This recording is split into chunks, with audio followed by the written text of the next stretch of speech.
What's good, YouTube? Nova here, bringing you guys my updated, or well, I guess it's not really updated because I think this is the first time I'm going to profile Noble Knights. So that was kind of dumb. But yeah, so it's going to be Noble Knights. So it's going to just be pure Noble Knights because, well, what else are you going to mix Noble Knights with? Anywho, so start off really simple. 3 Madrot. It's a must. This card, it's a must. I mean, the only thing, this card, if you want to see this card as fast as possible, and it's going to be your 1-card summon. If your opponent can negate this, you're kind of crying. But generally, Madrot is like one of your first cards you want to see pretty early on. Next up, 3 copies of Noble Knight Brothers. You have to play 3 Brothers because Brothers is actually versatile. If you open Brothers and 2 other Noble Knights, that is good enough to be just a generic play. But also his effect, his actual effect is his once return effect with targeting up to 3 Noble Knights or Noble Arms cards. Shuffle all 3 of your deck and then draw 1. That effect in itself is really good because you can just normal summon this, activate the effect, target 3, put 3 back, draw 1. It's essentially you summon and you're not even going minus. Plus, like there's ways you can get with this card very nicely because like I'll get to where this card actually gets better, but like this card just in general is just phenomenal. I opted to play 2 copies of Noble Knight Boars. I know a lot of people would play like 3 of this. I think this card is good, but like with the recurring ability of Brothers, last chapter, with the recursion you've got to put Boars back into the deck, I almost figured it wasn't necessary to play anymore. So that's what I kind of played with. So anyway, 2 Bedweir. Bedweir is kind of like Bedweir with his effect of when he's normal or special summoned, you get to ascend M1 from your Noble Arms spell card. The cool thing with this is if you go Madrot, destroy the spell card, summon this guy, send the spell card to grave. You will have 2, so when you make your rank 4 a target, your rank 4 king, he will have 2 instead of 1. So it's just another option other than needing to use Boars. Plus the ability to do this and rank 4s just in general. There's so many good rank 4s. So I figured I'd play Bedweir so that you could send that, and it's been working out. Also, he's a different name for a different warrior. So yeah. And then I'm playing 1 Dristan. Dristan's in here literally just to be basically when you equipped an equip spell to him, you can target one face card in the field and destroy it. So he's pretty nice. So people forget about Dristan, but I still think he's okay. I mean, he's not like the best Noble Knight out there, but he's still definitely a good Noble Knight nonetheless. So that's it for the Noble Knight monsters. It's just like 11 Noble Knight monsters, but that's really all you need because they really fly through them really fast. So yeah. Then I'm playing for supporters to support the Noble Knights. I'm playing 2 Guinevere, of Noble Arms. Obviously, you're a Noble Arms Searcher, sends it to grave, equips itself. Very nice. 2 Merlin. I'm paying essentially 7 Madrots. Now, I know a lot of people are like, okay, we have to play Merlin because if you don't see Madrot, you want to see Merlin. But I don't really like more than 2 Merlin in general. So, plus he has the effect that's a quick effect that basically you can attribute this card to special summon 1, and then during either player's turn you can banish this card from your graveyard, immediately exceed summon, immediately synchro summon. So if you do happen to be able to go on your opponent's turn like into an exceed, you can essentially just banish Merlin and exceed summon with him. So that's kind of cool. So that's it for the equips. That's it for the Noble Knight kind of supporters. Next up, I'm playing 2 Monk, 2 Summoner Monk. This card is really good because I'm playing 17 cards and I'm playing so many so many level 4 monsters. This card into Madrot, into something else, into something, I don't know, like if Brothers, if you need to, or like for recursion or stuff like that. It's really good. You got like so many good stuff, or like even if just you want to bring out Bedweir, send a card. It's versatile, but usually you can be like Summoner Monk, Madrot, summon something else if you want to, or you could just be like Madrot, or Summoner Monk into like I don't know, Brothers if you need the return. So in general, Summoner Monk is very good. It's a one card essentially one card rank 4, so very helpful. That's very helpful. Next up, I'm playing 2 Max C for hand traps and 1 Honest. You're playing a lot of lights in your main and extra, so I kind of figured it was a good idea to play the Honest.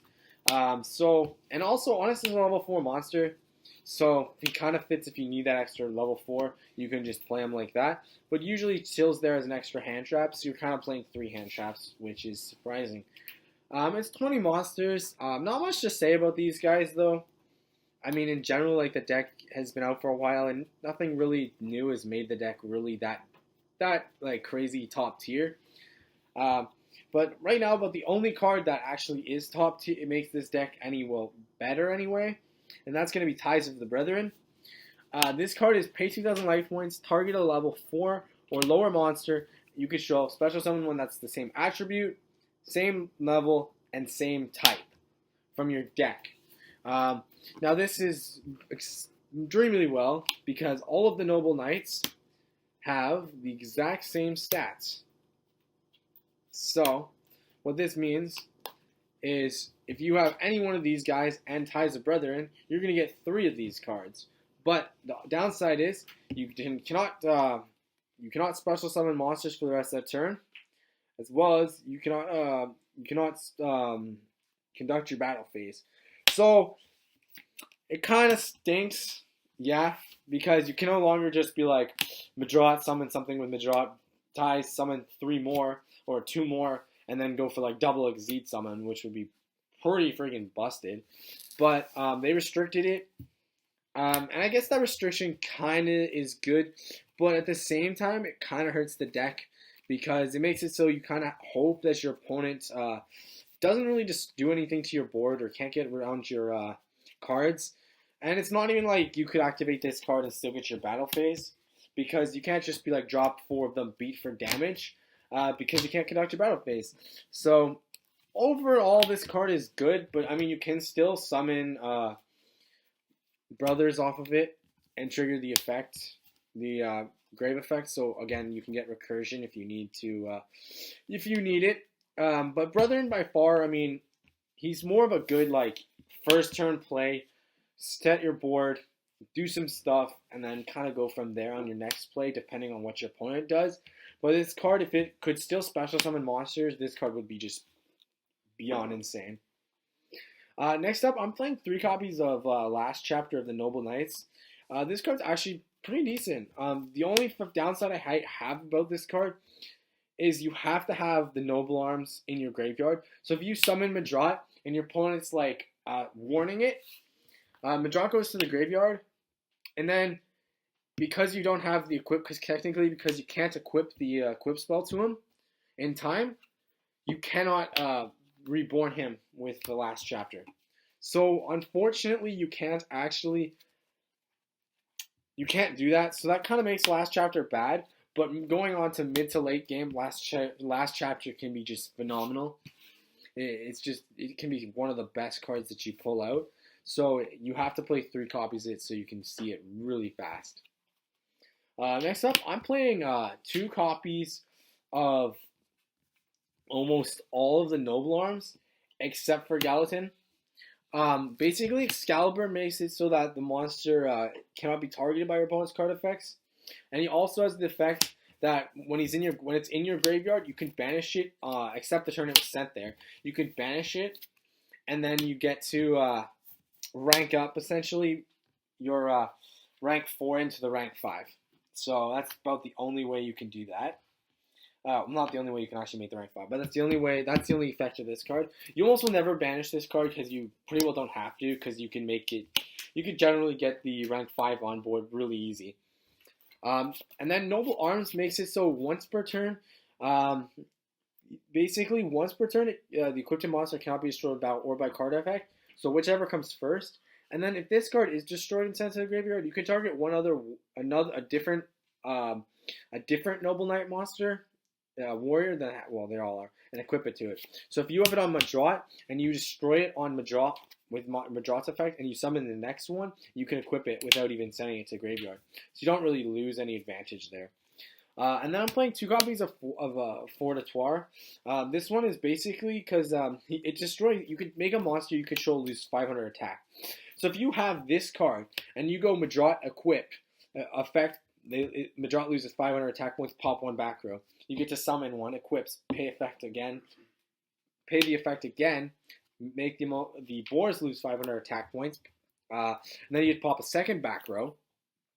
And then you can do the same thing with Torgus if you want to, but you don't have to. I mean, it doesn't matter.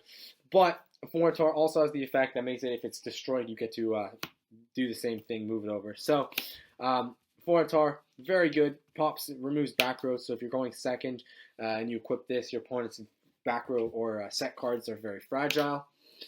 So very nice.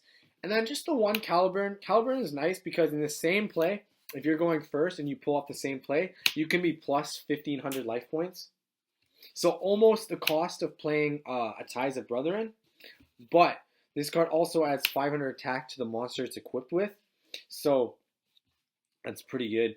So basically, the main thing is you gain 1,500 life with this. So if you're struggling to beat over your opponent and you're both in time, you can basically just keep equipping this card to stuff and just keep gaining 500 life points. So you can bump yourself up and just push so that you have higher life points than your opponent. So I'm basically playing 7 Noble Arms, but with Guinevere also being treated as technically a Noble Arms, you're technically playing 9 of Noble Arms, so you don't really run into the problem where you'll run out. And if you do run out, you just have brothers put them back into the deck. So pretty versatile there. Next up, I'm playing 2 Twin Twister, Raigeki, and the Rhoda. The Twin Twister discard cards are okay, especially because if you have this card, and like, let's say you summoned Madrot. Well, I guess if you had Twin Twister, it doesn't matter because you probably Twin Twister before you summoned Madrot. But if you were like, okay, summon Madrot, your opponent plays Warning, and you have the Noble Arms and the last chapter, and you just wanted your opponent to waste like 2,000 life points, you could essentially force them to pay 2,000 life points by summoning Madrot. They play the Warning, you Twin Twister the other card by discarding, and then you get to activate last chapter, bring it back, and you get to make your plays anyway, and it costs them 2,000 life points. So kind of sweet. Raigeki nukes the board, and Rhoda because you have 11 targets, so Rhoda's pretty useful. So 27 spells, 20 monsters, 17 spells, and 3 traps of just 3 Royal Decree. Royal Decree is just really good. It means your opponent cannot play the trap cards. So essentially, if you can go first and you can set up a Royal Decree, you almost fear no back row, so you almost have no fear of your summons, which is probably where the deck lacks the most. Is if the summon doesn't go off, then you don't really have that many plays that you can make. So Decree is really helpful because it takes away the weakness of the summon. So I think Decree is a really good staple for this deck. Moving on to extra deck, I'm playing 2 of each of the Noble Knight Xyz monsters. I'm playing one of just a Torgus and one of the Sacred Noble Knight, King of Torgus. I'm going to start with the rank 4 one. Basically, the rank 4 one, he needs 2 Noble Knight monsters, so obviously you can't play him in any other deck.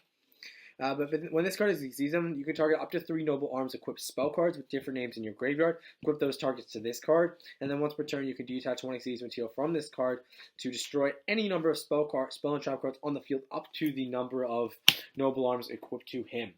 So if you make Madrot, go Madrot, destroy, go Brothers, and then you're like, I don't know, somehow you're like, okay, I don't really feel like dropping stuff. Well, then somehow you make it so you can make the rank 4. Like Boris can't actually make it. He'll make Sacred King.